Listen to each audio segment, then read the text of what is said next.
puissance, ta présence dans ma vie, ton amour, ta puissance, ta présence dans ma vie. Ton amour n'a pas changé,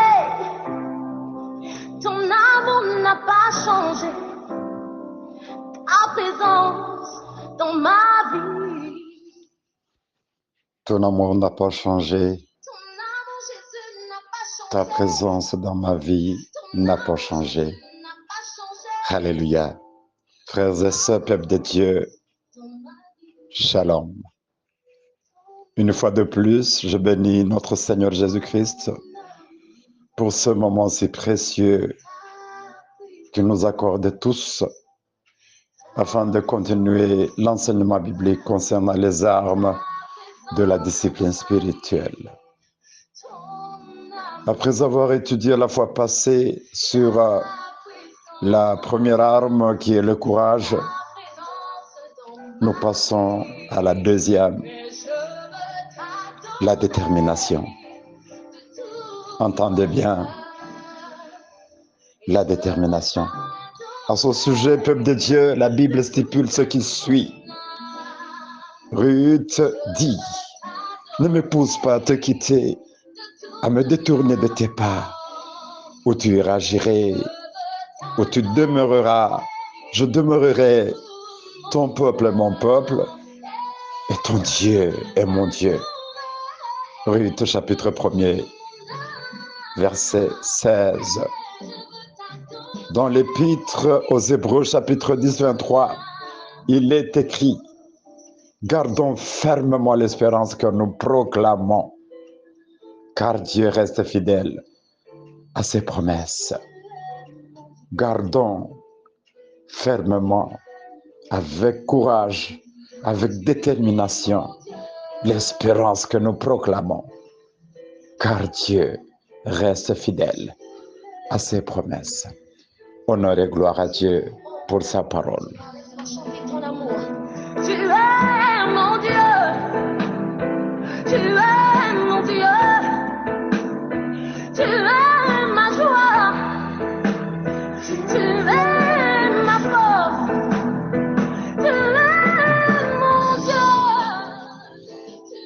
Tu es mon Dieu, tu es ma force. Alléluia. Peuple de Dieu, dans cette étude, je vais essayer de répondre à 4 questions dans le but d'aider une personne, de libérer la personne de là où elle est peut-être bloquée. La première question, qu'est-ce que la détermination comme arme efficace dans notre discipline spirituelle? 2. Quelle leçon tirons-nous de la vie de Ruth, la Moabite? Qu'est-ce qui a caractérisé sa détermination? Et comment l'Éternel Dieu l'a-t-il récompensé? Une question individuelle. Pourquoi t'es-tu arrêté et n'es-tu pas allé jusqu'au bout? Et enfin la 4e. Pourquoi Dieu nous demande-t-il de prendre en main l'arme de la détermination? C'est important. C'est important toutes ces questions. Soyons attentifs. Alors, avant de passer à la première question, permettez-moi de vous parler d'une histoire vraie et réelle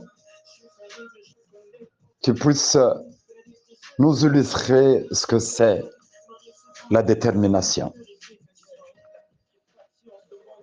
En 1988, une femme qui s'appelle Sue Cobb s'est décidée d'être la première femme à escalader, à monter la plus haute montagne du monde, le mont Everest. Quel bel objectif, quelle détermination. Alors, qu'est-ce qui s'est passé? Après plus de 2 années de préparation et d'entraînement, Cobb fut prêt à tenter l'expérience qui devait durer 3 mois.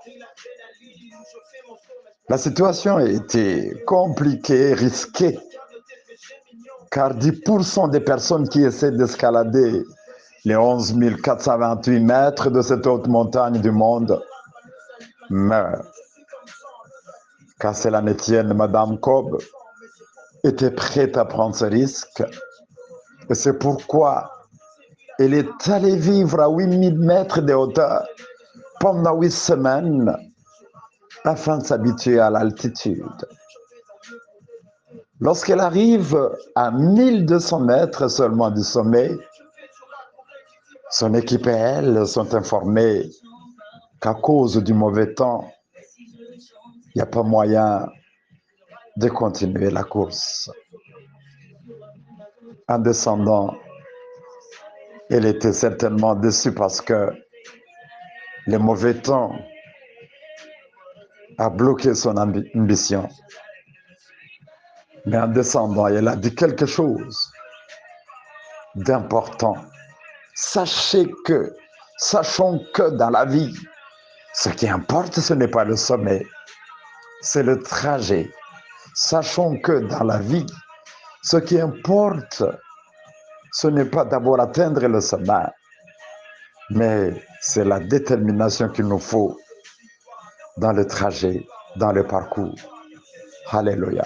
Parfois, nous les chrétiens, nous nous concentrons tellement sur notre destination que nous oublions qu'il y a un parcours à maîtriser avant même d'atteindre le but. Frères et sœurs, qu'est-ce que la détermination en nous basant sur cette petite histoire? La vraie foi se manifeste par la détermination, pas n'importe laquelle. Une détermination positive, une détermination chrétienne pour le bien et pour rendre gloire au Seigneur. La grandeur de la foi se mesure par la détermination. Ceci veut dire que cette thématique est une discipline qui nous rend capables de tenir ferme devant n'importe quelle situation ou quel obstacle. Une discipline qui nous aide à ne pas nous décourager, mais aller jusqu'au bout. Alléluia. Vous avez compris que la détermination est essentielle dans notre vie, car elle nous permet de surmonter les obstacles qui se dressent sur notre chemin. Elle nous permet de rester concentrés, même quand les choses deviennent de plus en plus difficiles. Elle nous donne la persévérance, l'endurance pour continuer à lutter. Donc par elle, évidemment, accompagné de la persévérance, l'on peut arriver à tout. Frères et sœurs, je nous assure, être un chrétien et marcher dans les principes bibliques demande de la détermination. Dans la foi chrétienne soulignée, ça nous demande d'être violents. Dans la foi chrétienne, bien-aimés, pas de naïveté, pas de naïf. La détermination d'un enfant ou d'un serviteur de Dieu constitue l'ingrédient nécessaire qui l'amène à atteindre ses objectifs, qui l'amène à un bel avenir. Nous devons marcher avec des pas déterminés. Et c'est partout avec notre Seigneur. Alléluia. Il y a un penseur du nom de Melo Azura qui enseigne que la détermination d'aujourd'hui amène au succès de demain. La détermination d'aujourd'hui amène au succès de demain. N'attendez pas demain, mais à commencer du moment où vous suivez ce message, Soyez déterminés à faire quelque chose pour Dieu. Soyez déterminés à foncer, même quand vous êtes bloqué quelque part. Ceci veut dire que dans n'importe quel aspect de la vie, bien-aimé, nous devons nous appliquer à ce que j'appelle le principe de 3 grands D afin d'atteindre l'objectif. Le premier s'appelle la détermination. Le deuxième, la disponibilité. Le troisième, la discipline. Le principe de 3 grands D. La détermination, la disponibilité, la discipline. Toutefois que ces 3 sont réunis, la réussite est à portée de main. Elle est possible. Passons à la deuxième question qui concerne des leçons que nous tirons de la vie de Ruth, des leçons que nous devons aussi appliquer dans notre vie. Premièrement, Ruth était une jeune femme, mais elle a pris une lourde décision sans tenir compte de son statut de veuve ni de sa stérilité dans une société hébraïque qui accorde toujours de la valeur au mariage et aux enfants. La deuxième leçon, son serment révèle une loyauté de tout premier ordre. Son serment excite les 2 femmes à prendre ensemble le chemin de Bethléem à la fin de la famine à Moab. Troisième leçon, le récit de Ruth nous fait comprendre que la détermination est un trait de vertu et de caractère que chaque enfant de Dieu devrait avoir. Alors, à partir de la vie de Ruth, nous allons comprendre qu'une personne déterminée est caractérisée par une bonne décision de vie, une bonne résolution, ainsi que la fermeté pour ce qui est convenable, irréprochable et appréciable. Grâce à la détermination de Ruth, dans ses réponses à sa belle-mère Noémie, elle a fait un serment illustrant parfaitement sa décision de ne pas la quitter. Frères et sœurs, son engagement n'était ni théorique ni sentimental, mais sincère. Elle s'est décidée de changer d'identité religieuse et culturelle pour rester avec Noémie, qui apparemment n'avait rien de visible. Quelle a été sa récompense? Dans le livre de Ruth, chapitre 2, de 11 à 12, la Bible nous dit, Boaz répondit, on m'a raconté comment tu as agi à l'égard de ta belle-mère depuis que ton mari est mort. Je sais que tu as quitté ton père, ton mère et le pays où tu es né pour venir vivre au milieu d'un peuple que tu ne connaissais pas auparavant. Écoutez la prière de Boaz, ce monsieur. Je souhaite que le Seigneur te récompense pour tout cela. Oui, que le Seigneur, le Dieu d'Israël, te récompense abondamment parce que c'est sous sa protection que tu es venu te placer. Alléluia. Dans quelques jours plus tard, ce grand homme riche de Bethléem deviendra son mari. Le couple donna naissance à Obed, de l'ancêtre de David, et de cette descendance, telle que nous le lisons dans l'évangile de Matthieu, chapitre 1er, sortit notre Seigneur Jésus-Christ. Ce qui veut dire que par la détermination, Ruth est devenue l'ancêtre de notre Seigneur Jésus-Christ. Alléluia. Frères et sœurs, pourquoi t'es-tu arrêté quelque part et n'es-tu pas allé jusqu'au bout?